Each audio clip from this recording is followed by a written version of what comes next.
What's going on, guys? Welcome to Everything Always. My name's Michael Roman. Now, the good news is that the Marvel Studios and by extension MCU news cycle has been more busy in the last 8 days than the last 3 months combined. Of course, leading up to the Q3 earnings call earlier this week, Shang-Chi back on set, marking the beginning of filming for the first time since the delay, and now some brand new news as it applies to Captain Marvel 2, finally adding a director. We're going to break down this new deadline report, who the director is, where you might know her from, why that makes sense in context for what we already know about this sequel, and a couple of other details included in this deadline article. But first, if you could grab the subscribe button, we're giving away 2 PlayStation 4 Pros, as well as a whole slew of other Marvel related stuff, including this insane 1/4 scale XM Studios Beta Ray Bill and our 3rd Infinity Saga box set. If you want to be entered to win, all you have to do, hit the subscribe button, then hit the notification bell, leave a like and a comment on this video, and if you want, stick around at the end of the video. We'll get into all the giveaway stuff again there. So breaking late last evening, in an exclusive from Deadline under the headline Captain Marvel 2 Candyman's Nia DaCosta to direct the sequel,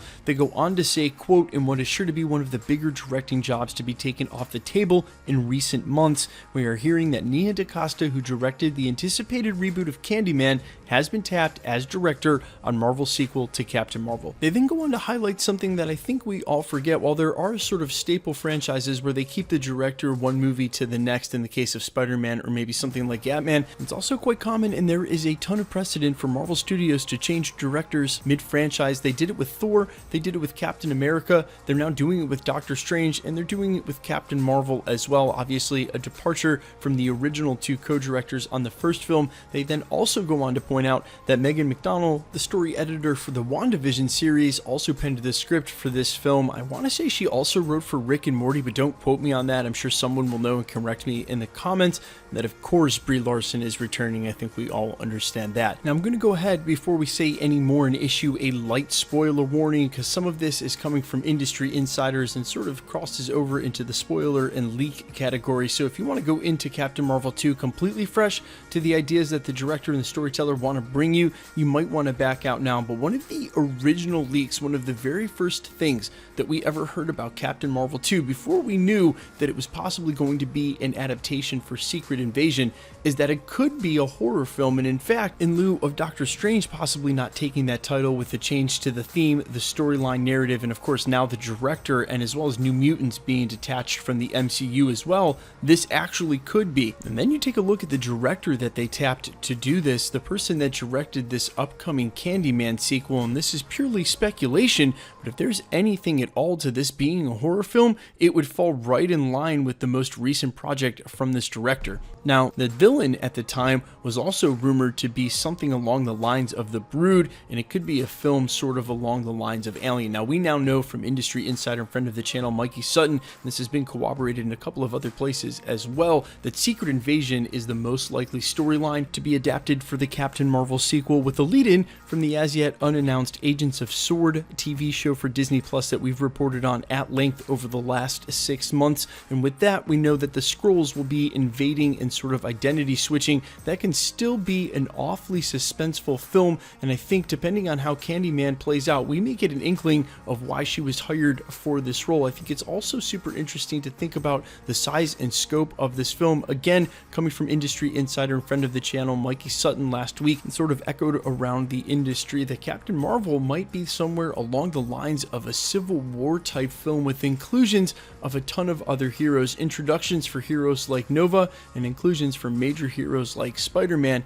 And in that, you think about this being a directorial debut where the Russos had the second Captain America to lead into something like Civil War. If this is truly on the size and scope of an Avengers film, having that many different heroes, or if they're adapting the Secret Invasion storyline again for Captain Marvel 2, and this is her directorial debut, you have to think that the future could be very bright for this director, especially if she nails it, because that's the sort of way it goes with Marvel Studios. And again, the Secret Invasion storyline is pretty complex and no slouch. I'm super excited. They seem to have picked a director with grit. We all know how Candyman, the storyline goes, and what this upcoming reboot is supposed to be. If you've heard any of the rumors, I don't want to drop any spoilers, but that's the kind of filmmaker I definitely want coming to the MCU, and a vision for something like Captain Marvel. And here's where I'll refer back to the Deadline article where they called it a fresh voice bringing in a new director. There were problems with the Captain Marvel first installment development that had nothing to do with A, Brie Larson, or B,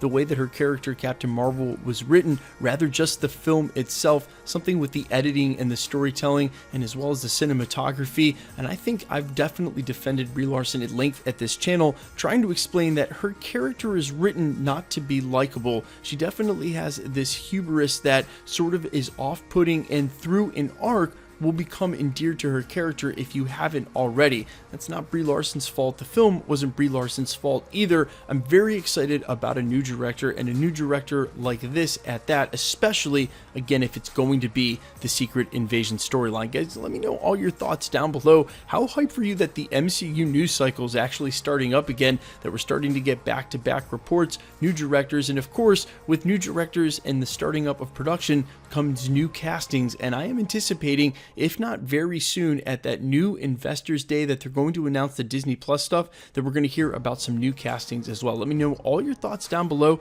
and quickly, let's get into the giveaway stuff before I let you go. We're still giving away 2 PlayStation 4 Pros. A lot of you have asked. Of course, we'll switch over to the PlayStation 5 once they come out at the end of the year, but with delays to technology this year and limits to pre-orders, we're not going to do that till we have them in hand. In the meantime, PlayStation 4 Pros it is, the next of which at the 700,000 subscriber mark. All you have to do to be entered to win, hit the subscribe button, then hit the notification bell, leave a like and a comment on this video, and that'll automatically enter you to win all the rest of the prizes here at the channel, like this insane 1/4 scale XM Studios Beta Ray Bill. Now, if you're not familiar with collectibles like these, this is in no way an action figure. At almost a full 3 feet or 30 inches, this is an immaculately sculpted museum quality piece, as well as our 3rd limited edition Infinity Saga box set. Now, these were limited to 4,000 in pre-order and sold out literally the day or two that they were listed, and have absolutely shot up in value on the secondary market. We've already given away 2 this year at the channel, and we'll be giving this one away at the end of the year during the holiday season. If you want to be entered to win either of the PlayStations, the Beta Ray Bill, or this limited edition Infinity Saga box set,